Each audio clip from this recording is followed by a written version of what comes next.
Hello sir जी। हाँ हाँ, मैंने वो सारी फाइल्स कंप्लीट कर दी है, बस अभी शट डाउन करके निकल ही रहा हूँ। ठीक है, थैंक यू सर। सुनील एक प्राइवेट कंपनी में साधारण सी नौकरी करता है, जिसके लिए उसे अक्सर लेट नाइट काम करना पड़ता था। दरअसल ये कहानी एक ऐसे व्यक्ति की है जो अपने परिवार का पेट भरने के लिए हर दिन जिंदगी से एक नई जंग लड़ता था। अपनी छोटी सी तनख्वाह से सुनील अपने बीवी बच्चों और बीमार मां की दवाइयों का खर्चा पूरा नहीं कर पाता था। धीरे धीरे उसके ऊपर कर्ज का बोझ बढ़ता गया।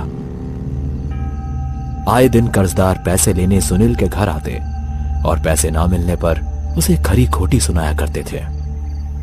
सुनील, तुमने पैसे यह कहकर लिए थे कि अगले महीने लौटा दोगे, और अब उस बात को 1 साल बीत चुका है। कब दोगे मेरे पैसे? बस थोड़ा वक्त और दे दीजिए, मैं जल्दी ही आप सबके पैसे लौटा दूंगा। हम जब भी इससे पैसे मांगते हैं तब ये यही कहता है, जब लौटाने की औकात नहीं है तो फिर मांगते क्यों हो? मैंने तो रहम खाकर अपनी बीवी का गहना गिरवी रख के इसको पैसे दिए थे, और अब पिछले 6 महीने से उसका ब्याज भर रहा हूँ। अब बहुत हो गई इंसानियत। 1 महीने का वक्त है तुम्हारे पास। अगर हमें हमारे पैसे नहीं मिले तो हवालात की हवा खाने के लिए तैयार हो जाओ। 1 महीना? 1 महीने के अंदर मैं इतने सारे पैसे कहां से लाऊंगा? मुझे थोड़ी और मोहलत दे दीजिए, मैं आप दोनों के पैसे लौटा दूंगा। मैं आपके सामने हाथ जोड़ता हूँ। अब रोने धोने का कोई फायदा नहीं है। तुम्हारे इन आंसुओं का स्वाद हम पहले ही चख चुके हैं। ये सब मगरमच्छ के आंसू हैं, मगरमच्छ के। चोरी करो या किसी का खून, हमें 1 महीने के अंदर पैसे चाहिए, और अगर पैसे नहीं मिले तो अंजाम बहुत बुरा होगा। चलो भाइयों। सारे कर्जदार 1 महीने की मोहलत देकर वहां से चले जाते हैं। इस तनाव के बाद सुनील ओवरटाइम ड्यूटी करना शुरू कर देता है, लेकिन उससे भी कुछ खास फायदा नहीं हो पाता। सुनील के दिमाग में बार बार सिर्फ एक ही सवाल घूम रहा था, अब सिर्फ 15 दिन ही बचे हैं, इतनी जल्दी इतने सारे पैसे कहां से लाऊं? सुनील ने हर तरह की कोशिश की, लेकिन कहीं से भी उसे उम्मीद की एक भी किरण नजर नहीं आई। उधार के पैसे लौटाना अब उसके बस की बात नहीं थी। अंत में उसने सोच लिया कि अब उसके पास सिर्फ एक ही रास्ता बचा है, वो खुद को खत्म करने का मन बना लेता है। अगर पैसे नहीं लौटाए तो वो लोग मुझे छोड़ेंगे नहीं, मेरे जेल जाने से प्रॉब्लम और बढ़ जाएगी। पर अगर मैं ही नहीं रहा तो सारी मुसीबत खत्म हो जाएगी। सुनील पानी में कूदने के लिए अपना एक कदम आगे बढ़ाने ही वाला था कि तभी उसे अपने परिवार का ख्याल आता है और वो वहीं रुक जाता है। मेरी मौत से इन कर्जदारों का मसला तो हल हो जाएगा, लेकिन इसके बाद मेरे परिवार का क्या होगा? नहीं नहीं, इससे समस्या हल नहीं होगी। मैं मर नहीं सकता, पर कर्जदारों का क्या करूं? उनसे पीछा कैसे छुड़ाऊं? इतना कहकर सुनील वापस अपनी बाइक स्टार्ट करके वहां से निकल जाता है। चोरी करो या किसी का खून, हमें हमारे पैसे चाहिए।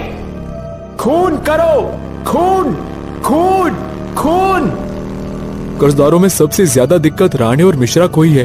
अगर मैं उन दोनों को खत्म कर दूं तो मेरी आधी समस्या हल हो जाएगी। राणे और मिश्रा सुनील के ये वो दोस्त थे जिन्होंने कभी बुरे वक्त में सुनील की मदद की थी, और आज सुनील मन ही मन अपने दोस्तों को मौत के घाट उतारने की सोच रहा था। तभी अचानक वीरान सड़क से चलते चलते उसकी बाइक अपने आप बंद पड़ जाती है। सुनील ने बाइक स्टार्ट करने की बहुत कोशिश की, पर बाइक स्टार्ट नहीं होती। शिट यार, इसको भी अभी खराब होना था। कुछ देर और कोशिश करने के बाद सुनील ने थक हार कर अपनी बाइक वहीं छोड़ दी और आगे चल पड़ा। उसने सोचा, कोई गाड़ी या ट्रक मिल गया तो उससे मदद की उम्मीद की जा सकती है। पर तभी उसकी नजर एक पुराने वीरान बस स्टॉप पर पड़ी। सुनील वहां जाकर खड़ा हो गया, इस उम्मीद में कि शायद कोई बस मिल जाए। कुछ ही देर बाद दूर से एक बस आती हुई दिखाई दी। बस देखकर सुनील की खुशी का ठिकाना नहीं रहा, लेकिन जैसे ही बस पास आई उसका दिल तेज धड़कने लगा। उस बस के टूटे फूटे शीशे और पुरानी फटी सीट बस की हालत बयां कर रहे थे।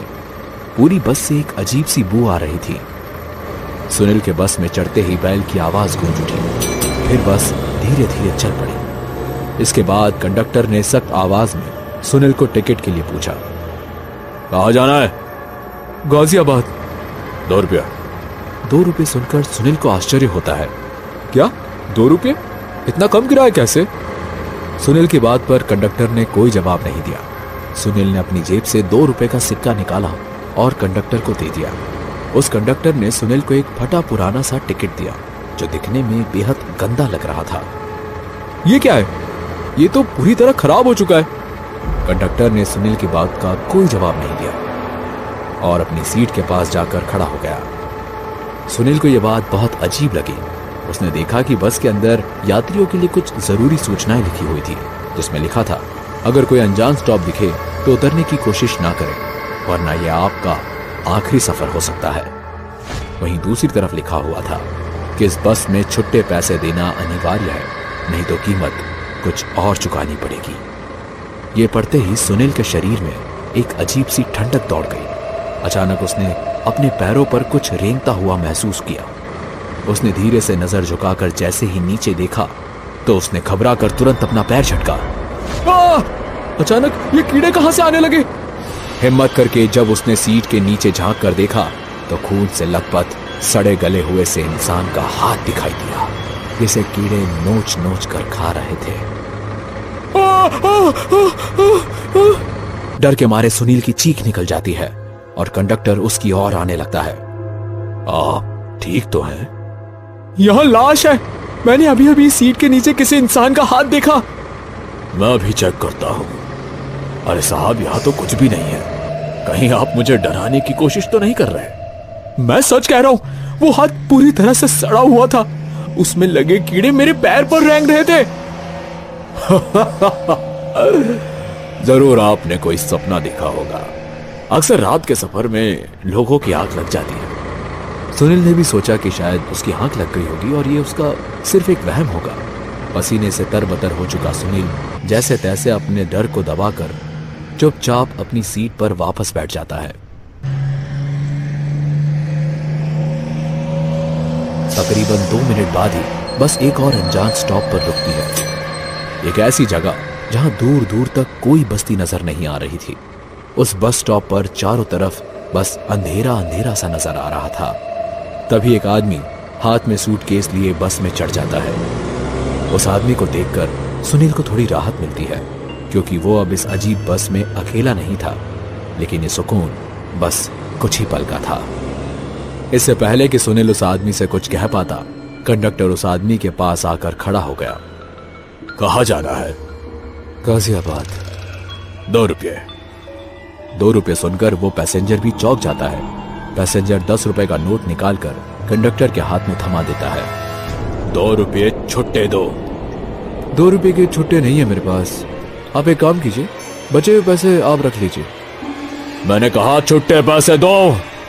अरे भाई, कहा ना छुट्टे पैसे नहीं है मेरे पास। उस पैसेंजर के इतना कहते ही कंडक्टर का चेहरा एकदम भयानक दिखने लगा और आंखें लाल सुर्ख हो गई। कंडक्टर ने बस रोकने के लिए रस्सी खींचकर बैल बजाई और बस एक ब्रिज पर रुक गई। कंडक्टर ने उस पैसेंजर को घसीटते हुए बस के बाहर निकाला और जमीन पर उठाकर पटक दिया।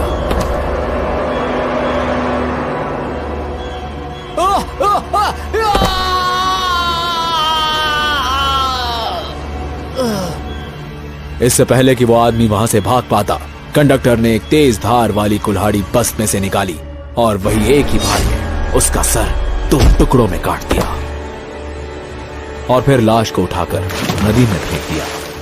यह भयानक दृश्य देखकर सुनील की सांसें तेज होने लगी। सुनील वहां से भागना चाहता था, लेकिन वो अपनी जगह से उठ ना सका, मानो जैसे किसी चीज ने उसे जकड़ के रखा हो। डर के मारे सुनील नजर झुकाकर चुपचाप बैठा रहा। कंडक्टर ने एक रहस्यमय मुस्कुराहट के साथ सुनील की ओर देखते हुए डबल बैल बजाई और फिर बस चल पड़ी। इसके बाद वो अपनी सीट के पास जाकर शांत खड़ा हो गया, जैसे कुछ हुआ ही ना हो। लेकिन सुनील अब भी उस डरावने मंजर को भूल नहीं पा रहा था। वो अब किसी भी हाल में इस खौफनाक बस से उतरना चाहता था। कुछ देर सोचने के बाद उसने चुपचाप चलती बस से कूदने का फैसला किया। कंडक्टर आगे की ओर मुंह कर बैठा हुआ था।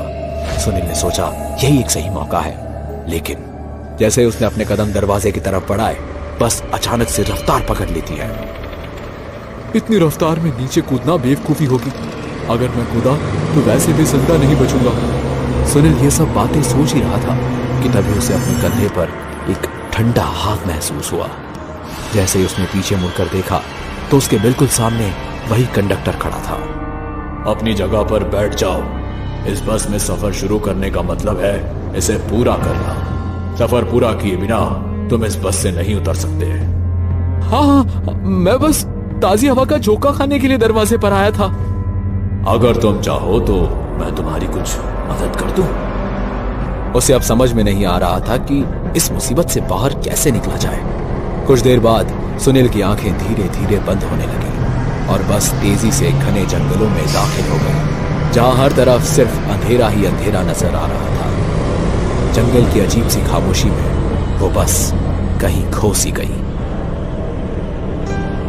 हेलो दोस्तों, अगर आपको ये वीडियो पसंद आई हो तो इसे लाइक और शेयर करें। ऐसी ही वीडियोस देखने के लिए हमारे इस चैनल को सब्सक्राइब करें। तो मिलते हैं अगली वीडियो में, तब तक के लिए नमस्कार।